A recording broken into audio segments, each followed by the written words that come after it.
gawa tayo ng spaghetti. At ito naman, napakulo ako ng tubig at lagyan ko ng asin at saka mantika. Pag gumulo na, ilagay ko naman yung spaghetti. Ayan. Nagayat na rin pala ako ng sibuyas, hotdog, at saka tapos ko napakuluan ang spaghetti. Ito naman, napito naman ako sa kawali ng butter. At sinagay ko naman ang bawang. Sunod ko naman ang corned beef. Ayan. Napakasarap. And then, haluin na siya sa kawali. Hanggang sa may halong na ilagay ko naman yung hotdog na mumula-mula.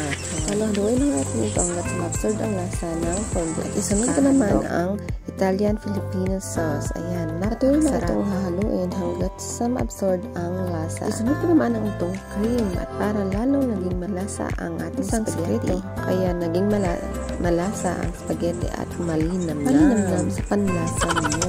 Okay. Tapos na itong napakulo, ilagay ko naman ang spaghetti pasta. Ayan. Sigurado ako makalimutan mo ang iyong pangalan. So, ayan, nalo-halo ko na. Look at that. Napakasarap. At ready for the party. Sina muna ako. Ayan, pinakita ko na sa inyo. Means mag-grate pala ako ng cheese. Ayan. Ayan guys, mag-grate ako ng cheese on top. Pang decoration ko lang naman, char. Alam niyo bang gumawa ko nito para ito sa party. Okay guys, ito naman talaga ang paborito ng mga chikiting. Oh, diba? Pak!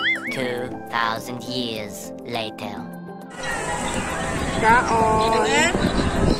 Sa birthday!